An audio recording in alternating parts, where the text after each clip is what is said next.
Welcome to pebbles. നമ്മൾ ഇന്ന് ഉണ്ടാക്കാൻ പോകുന്നത് നെല്ലിക്കാച്ചോറ്. നെല്ലിക്കയിൽ വിറ്റാമിൻ സി ഉണ്ട്, അതുകൂടാതെ നിറയെ ഗുണങ്ങളുമുണ്ട്. നമ്മൾ തേങ്ങ ചിരുകുന്ന പോലെ തന്നെ നെല്ലിക്ക ചിരുകി വെച്ചിട്ട് ഇതിൽ സവോള ചേർക്കാതെ ഉണ്ടാക്കാൻ പോകുന്നു. വരൂ എങ്ങനെ ഉണ്ടാക്കാം നോക്കാം. മൊത്തം 5 നെല്ലിക്ക എടുത്തിട്ടുണ്ട്. ഇതിൽ 3 നെല്ലിക്ക നല്ലോണം ചിരവി എടുത്തിട്ടുണ്ട്. ഈ 2 നെല്ലിക്ക കൂടെ നല്ലോണം ചിരകിയെടുക്കാം. 150 ഗ്രാം ചോറിന് മിനിമം 5 അളവ് നെല്ലിക്ക എടുക്കാം. വലിയ നെല്ലിക്ക ആണെങ്കിൽ 4 എണ്ണം മതിയാവും. ഇതേപോലെ എല്ലാ നെല്ലിക്കയും ചിരകിയെടുക്കാം. ഇപ്പോൾ എങ്ങനെ ഉണ്ടാക്കാം നോക്കാം. ഇൻഗ്രീഡിയൻസ് എന്തൊക്കെയാണെന്ന് ആദ്യം നോക്കാം. 100 ഗ്രാം അരി നല്ലോണം കുതിർത്തിയിട്ട് വേവിച്ച് തനിയെ എടുത്തു വെച്ചത്. വെള്ളം ഊറ്റി നല്ലോണം ചൂടാറാൻ വെക്കണം. ഇനി എണ്ണ മുപ്പിക്കാൻ എന്തെല്ലാം വേണമെന്ന് നോക്കാം. കടുക് 1/4 ടീസ്പൂൺ, 1 ടീസ്പൂൺ കടലപ്പരിപ്പ്, 1/2 ടീസ്പൂൺ ഉഴുന്നുപരിപ്പ്, 2 പച്ചമുളക് ചെറുതായി അരിഞ്ഞത്, 1 കൈപ്പിടി അളവ് നിലക്കടല. നിലക്കടല ഓപ്ഷണലാണ്.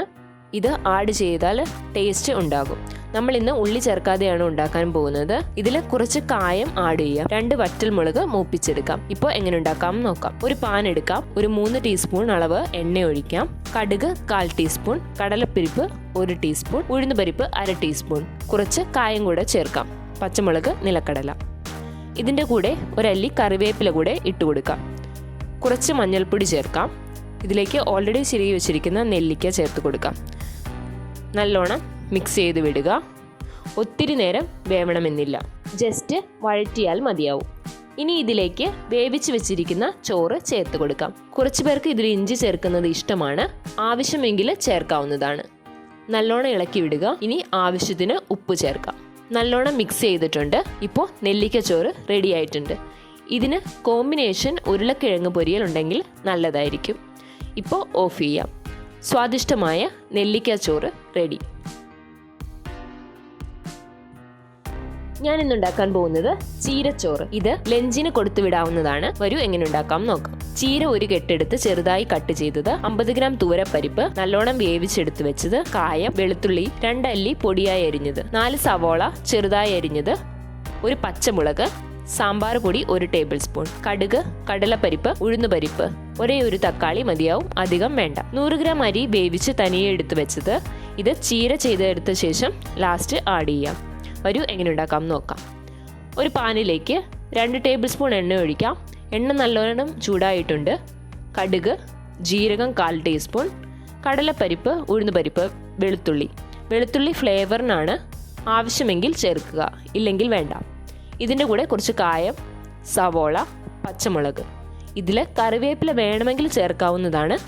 നമ്മൾ ലഞ്ചിന് കൊടുത്ത് വിടുമ്പോൾ ചീര ഗ്രീൻ കളറായിരിക്കുന്നതുകൊണ്ട് വേസ്റ്റ് ആക്കും. അതുകൊണ്ട് കറിവേപ്പില ചേർക്കണമെന്ന് ആവശ്യമില്ല. സിമ്മിൽ വെച്ചിട്ട് ഇതിലേക്ക് തക്കാളി ചേർത്ത് കൊടുക്കാം. ഇത് നല്ലോണം വഴറ്റുക. നമ്മൾ പരിപ്പിൽ മഞ്ഞൾപ്പൊടി ചേർത്തത് കൊണ്ട് ഞാൻ മഞ്ഞൾപ്പൊടി ചേർത്തിട്ടില്ല. തക്കാളി വേവുന്നത് വരെ മൂടി വെക്കാം. ഇത് ഒരു 1 മിനിറ്റ് വെച്ചാൽ മതിയാവും. ഇപ്പോൾ തക്കാളി വെന്തിട്ടുണ്ടോ എന്ന് നോക്കാം. തക്കാളി വെന്തുകൊണ്ടിരിക്കുന്നു. ഇതിലേക്ക് 1/2 ടീസ്പൂൺ അളവ് ഉപ്പ് ചേർക്കുക. പരിപ്പ് വെള്ളം ചേർത്ത് കൊടുക്കാം.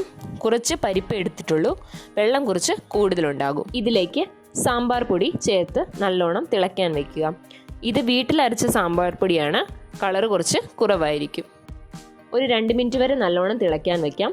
പച്ചമണം പോകുന്നത് വരെ നല്ലോണം തിളയ്ക്കട്ടെ. നല്ലോണം തിളച്ചിട്ടുണ്ട്. സാമ്പാർ പൊടിയുടെ സ്മെല്ല് വരുന്ന അളവിന് നല്ലോണം തിളച്ചിട്ടുണ്ട്. ഉപ്പ് ആവശ്യമെങ്കിൽ ചേർക്കാവുന്നതാണ്.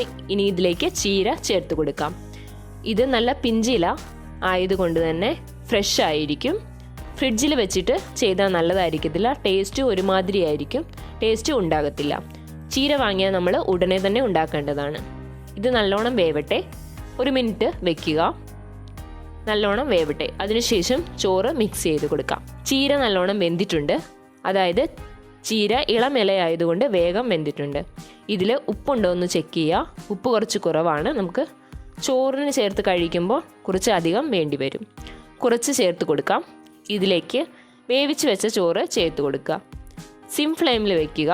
ഹൈ ഫ്ലെയിമിൽ വെക്കേണ്ട. ഡ്രൈ ആയിട്ട് വേണമെങ്കിൽ നിങ്ങൾക്ക് ഏത് ചീര ആണെങ്കിലും പരിപ്പ് ചേർക്കാതെ ഉണ്ടാക്കാവുന്നതാണ്. അതും കുട്ടികൾക്ക് ഇഷ്ടമാകും. ഇത് ഉച്ചയ്ക്ക് കഴിക്കുമ്പോൾ വേഗം കഴിക്കാൻ പറ്റും.